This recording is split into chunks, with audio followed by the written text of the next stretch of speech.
Hey, good evening, guys, from Spain. My name is Nate Pennington. Hope you're doing great. If you're new to the channel, I am the founder of RunDreamAchieve.com, and if you haven't subscribed yet to the channel, definitely hit subscribe, hit the like button, hit the bell icon so when I make a new video, you'll be notified. Today's video, I want to talk on some suggestions, some tips, some strategies for you while you're fueling for running. I had a question, one of my subscribers asked me about what has been my routine over the years in terms of preparing for my races, and fueling while you're running and fueling what you're doing before your workouts and after your workouts is really important, because you can do all the workouts, all the proper training, the track workouts, the long runs, the tempo runs, but if you're not paying attention to the details of your nutrition, hydration, and recovery, you're never going to get return on your investment as you would if you're paying attention to these details. So, some of the things that I focused on, for the past 28 years, has been really definitely hydrating better and learning to take in more fluids during and after my runs, whether they're track workouts or they're long runs. Definitely ingesting a lot of fruits and vegetables. As far as vegetables are concerned, broccoli is definitely one of my favorites. Any type of green vegetables are high in vitamin C, and vitamin C will definitely help prevent sore muscles after workouts. So definitely consume a lot of green beans, broccoli, any of the lettuces, salads. Those types of foods will definitely help you recover from those really hard anaerobic workouts where you're really breaking down your muscle fibers, and you need to be able to recover after doing those hard track workouts and training on the road. Definitely paying attention to what you're eating after your workouts. As far as long runs are concerned, man, I would always get at least like a Cliff Bar or a banana or some yogurt in me immediately, like within 30 minutes after a track workout or a long run.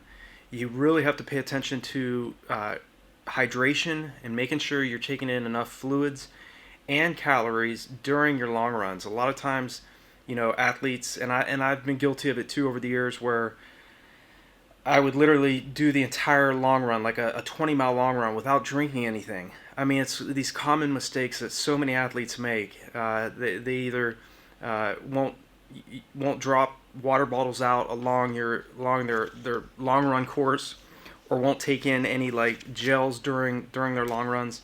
Those are things that you can really correct. If you're making those mistakes, definitely start paying attention to that, because you definitely want to do a great workout, but more importantly, you want to be able to recover from those hard workouts. Especially, I mean, those long runs, getting out there and doing, between 8 miles out to like 20, 23, 24 miles in length, really take a lot of energy, a lot of, and create a lot of inflammation in the body. So, options like dark chocolate, I mean, even though you don't want to consume a ton of that, but dark chocolate contains flavonols, which help to reduce inflammation within the body too. So dark chocolate's a great snack, definitely a post snack after a hard workout, or just during the week, making sure that you're at least consuming a little bit of dark chocolate. I mean, that is definitely a great option in terms of fueling your running and preparing for your next workout.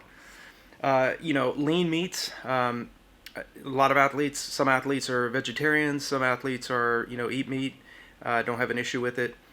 Myself, I still do relatively eat, over the years. I've always eaten, chicken, and every once in a while I have steaks, but most of the time like chicken. Consuming foods like, nuts and salads, taking in protein shakes. Been with Herbalife for about a year now, and I'll leave a link below this video if you want to take a look at that. Herbalife's been around since 1980. They have a lot of great recovery supplements that you can use, and nutritional supplements that you can use in your training. Highly recommend that company. It's been around for quite a while. And I also talk a lot about, in these videos, the importance of learning what glutathione is and learning to take those supplements as well. Anything that has glutathione precursors within it, where you can help your body absorb more glutathione, which is the body's master antioxidant. Its main role in the body is to detoxify the body of oxidative stress, free radicals, and heavy metals within the body, as well as inflammation. So if you are keeping track of your glutathione, you're going to be better equipped for racing and training at the very highest level.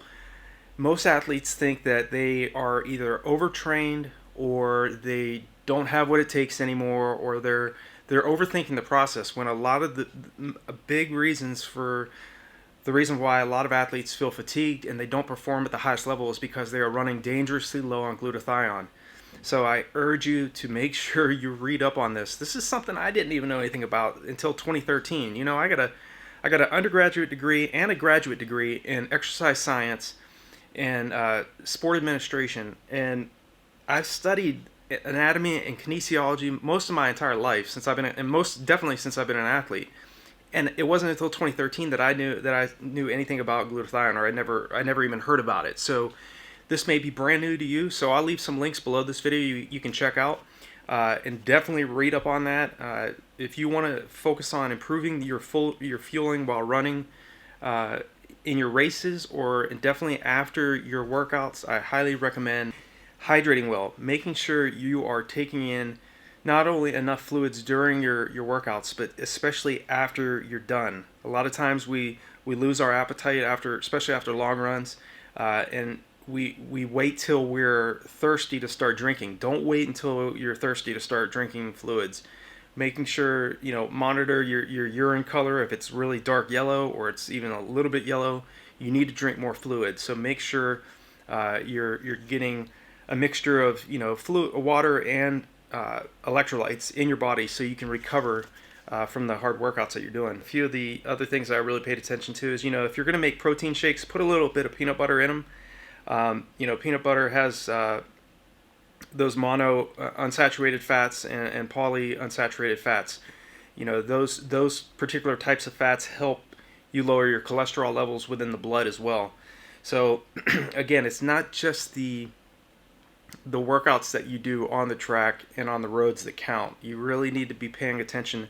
If you really want to succeed as a middle distance runner or a long distance runner, you need to pay attention to the little details that most athletes don't pay enough attention to after they've done their hard workout. 5K to marathon success really comes down to finding out what your goal race pace is, training at, near, and far below that goal race pace. You must make goal race pace feel more in control. You don't want to be taxed and fatigued 3 miles into a 10-mile race, or 10 miles into like a marathon. You don't want to start falling apart there. You want to make sure that you are taking in enough fluids, you're paying attention to the little details that maybe your competition are not paying as much attention to. A lot of things that helped me over the years was definitely paying attention to making sure that I was getting like a Cliff Bar or a power bar in me immediately after I was done with my long runs, or after I was done with my track workouts. I started drinking more fluid in my long runs. I would definitely make it a point to drop water bottles out every 3 miles during my, if I had like a 20 to 24 mile long run, I would always sit out water bottles every 3 miles. And I would also put a sugar gel pack in my shorts, and I would put one usually at mile between 6 and 12 miles in my long run. So I had that additional 450 calories that I could ingest just from those 3 gels. So usually, gels are anywhere from 100 to 150 calories per packet. So, those are little things that you can do in training that are really going to pay that are going to pay dividends in the long run. It's habit. Sometimes it's very easy to get carried away with just focusing on the hard physical training on the track, and doing those hard intervals on the track and on the roads. But it's these things. It's getting the rest when you're done with your workouts. It's running. It's paying attention to how slow you're running on your recovery days. It's visualizing what you want to do. It's that mental training component of your preparation that's going to pay huge benefits in the long run if you make these types of changes in your training and make these habits. You know, fueling for running takes just as much discipline and focus as does the physical training. You have to pay attention to all the different variables that go into really succeeding in the 5K to marathon distances. So again, you know, focus on taking in, you know, lean meats, vegetables, green, anything green that's, you know, green vegetables, lettuce, broccoli, Brussels sprouts, things like that that are high in vitamin C, that'll help you reduce that inflammation from those really hard workouts you're doing. It's going to really help you out. To, you know, fruits and snacks before and after workouts, consuming whole grain pastas, you know, making sure you get those carbohydrates. You know, I also want to say in this video that, you know, at any given time, your body really only has about 1,800 calories of glycogen in storage within the body. So it's very common that athletes usually hit the wall in the marathon at around mile 17 or 18, and there's a reason for that. You know, we burn about 100 to 110 calories every mile while we're running. So if you have not taught the body to burn fat more efficiently at race pace and to be able to conserve carbohydrate, then you're going to more than likely hit the wall. You want to be able to conserve carbohydrate so you have that glycogen storage when you need it most at the latter stages of your race. You want to teach the body to burn fat at race pace. And the bad part, the good news is you can teach yourself to do that. The bad news is it's very painful, and it definitely takes months to get your body to that, to reach that adaptation, that physiological adaptation. And the only way to do that is, again, training at paces that are much, much faster than goal race pace.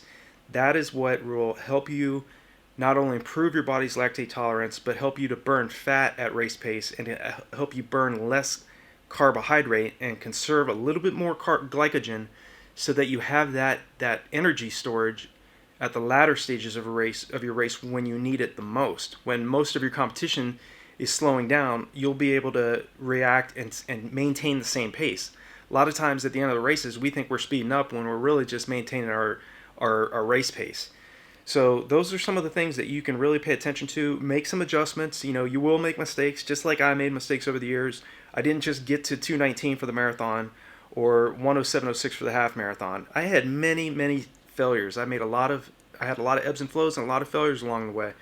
A lot of the things that I was making mistakes it was definitely not hydrating well enough in my long runs, not paying attention to these types of details in training, hydrating better during training so that when I got into the race, I knew how much fluid my body could handle because I did it so many times during my long runs and during training that I knew how much my body could handle in the race itself, so that I wouldn't drink too much where, you know, I would have fluids sloshing around in my stomach.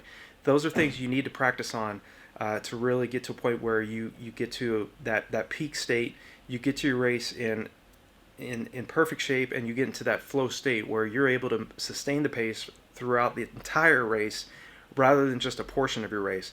And your nutrition is going to really play a huge part in your success for that. So I hope this video has been helpful. If I didn't answer your question or you need a little bit more specifics on a particular topic in regards to fueling, leave me a comment below. If you have a specific topic you want me to cover in my next video, leave me a comment. Let me know what your question is, maybe a pain point you're having, something you're dealing with in training or in your racing that you feel, you know, that you need a little bit more guidance with, and I'll definitely help you out. And again, if you're brand new to the channel, I welcome you to RunDreamAchieve.com. Definitely check out the training programs and the running courses that I have on there. I've created products on my website that are specifically built for athletes that are trying to break specific times from the 5K all the way to the marathon distance. And this is for beginners all the way to the elite, to athletes at the elite level. I'll leave some resources below this video you can check out, and as well as you can check out the link here on the video if you want a new strategy for 2020 and into the future, new racing strategies, and you're wanting to learn how to sustain pace longer and not slow down, and correct those flaws, correct those leaks in your training, then I highly recommend taking a look at some of the training programs and running courses that I've created. Like I said, I've been competing for over 28 years.